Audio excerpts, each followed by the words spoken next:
ஏசில் post surgery பண்ண patient எங்ககிட்ட online training வரதுக்கு முன்னாடி அவரோட நீ பெண்டிங் வந்து ஒரு 30 to 40 டிகிரி இருக்கும். ஒரு 3 வீக்ஸ்க்கு முன்னாடி. இப்போ ஒரு 3 வீக்ஸ்க்கு அப்புறம் ப்ராப்பரான ஒரு ஆன்லைன் ட்ரைனிங் மூலமா அவரோட நீ பெண்டிங் வந்து ஒரு 110 to 115 டிகிரி இருக்கும் கண்டிப்பாக.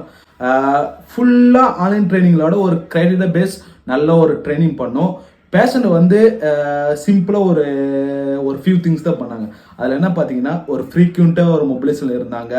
ஒரு ப்ராப்பரான நீ சுற்றி ஒரு கம்ப்ரஷன் பண்ணி போட்டு நல்லா ப்ரொடெக்ட் பண்ணாங்க. அதுக்கப்புறம் ப்ராப்பராக எலிவேட் பண்ணாங்க ஜாயிண்ட்டை. அதுக்கப்புறம் ப்ராப்பரான அந்த பிளட் சர்க்குலேஷன் நல்லா மொபிலைஸ் இம்ப்ரூவ் பண்ணுறதுக்கு நல்லா கன்டினியூஸ் அந்த ஆங்கிள் டு மூவ்மெண்ட்டு, அவங்களோட நீ மூவ்மெண்ட்டு, அவங்களோட ஹிப் ரேஞ்ச் மோஷன் நல்லா பண்ணாங்க. அதுக்கப்புறம் ப்ராப்பராக அன்அவாய்டு திங்ஸ்லாம் தேவையில்லாமல் நடக்கிறது, ப்ராப்பராக ஒரு ஒரு நீட் ட்விஸ்ட் ஆகாமல் அந்த சர்ஜரி பண்ண கிராஃப்ட் பண்ண இடத்த தேவையில்லாமல் டிஸ்டர்ப் பண்ணாமல் நல்லா சேஃபாக வச்சுருந்தாங்க. அதுக்கப்புறம் ஃப்ரீக்வெண்ட்டாக ஒரு ப்ராப்பரான ஒரு நல்ல டயட்டை ஃபாலோ பண்ணாங்க. இங்கே மெயினாக இம்பார்ட்டன்ட் பார்த்தீங்கன்னா கிரைடீரியா பேஸல்.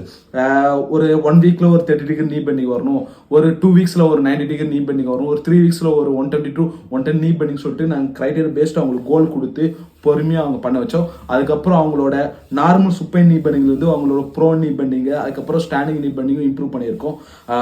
இது ஒரு நல்ல இம்ப்ரூவ்மெண்ட் தான். உங்களுக்கு இந்த மாதிரி ஆன்லைன் ட்ரைனிங் ஜாயின் பண்ணால் எங்களை டிஎம் பண்ணலாம். தேங்க்யூ.